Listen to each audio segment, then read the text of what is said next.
Hello everyone, আসসালামু আলাইকুম। তো আজকে আমি রান্না করছি বেগুন আলু দিয়ে তেলাপিয়া মাছের ঝোল। তো এখানে হচ্ছে মাছগুলো আমি লবণ, হলুদ, হালকা মরিচ আর তেল দিয়ে ভালো করে মাখিয়ে এখন হচ্ছে আমি সাদা তেলে ফ্রাই করে নিছি। তো এরপরে হচ্ছে চলে গেলাম রান্নায়। এখানে আমার মাছ ভাজার যে তেলটা ছিল ওই তেলটাই আমি ব্যবহার করছি।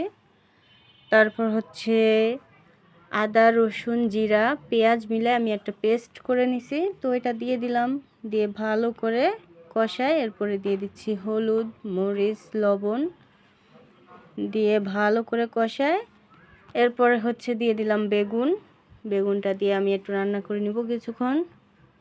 তো এই তো এরপরে দিয়ে দিলাম ঝোল দিয়ে আমি ভালো করে কিছুক্ষণ রান্না করে তারপরে দিয়ে দিচ্ছি মাছ দিয়ে হচ্ছে এখন আমি ঢেকে 10 থেকে 15 মিনিট রান্না করে নিব। তো এখানে হচ্ছে মাঝখানে দিয়ে দিলাম আমি কাঁচামরিচ আর ধনিয়া পাতা। তো এই হচ্ছে আমার বেগুন আলু দিয়ে মাছের ঝোল। তো রেসিপিটা কেমন হয়েছে অবশ্যই আপনারা কমেন্ট করে জানাবেন। ভালো লাগে একটা লাইক দিবেন, একটা কমেন্ট করবেন, একটা শেয়ার করবেন। তো সবাইকে অসংখ্য ধন্যবাদ আমার ভিডিওগুলো দেখার জন্য। আল্লাহ হাফেজ।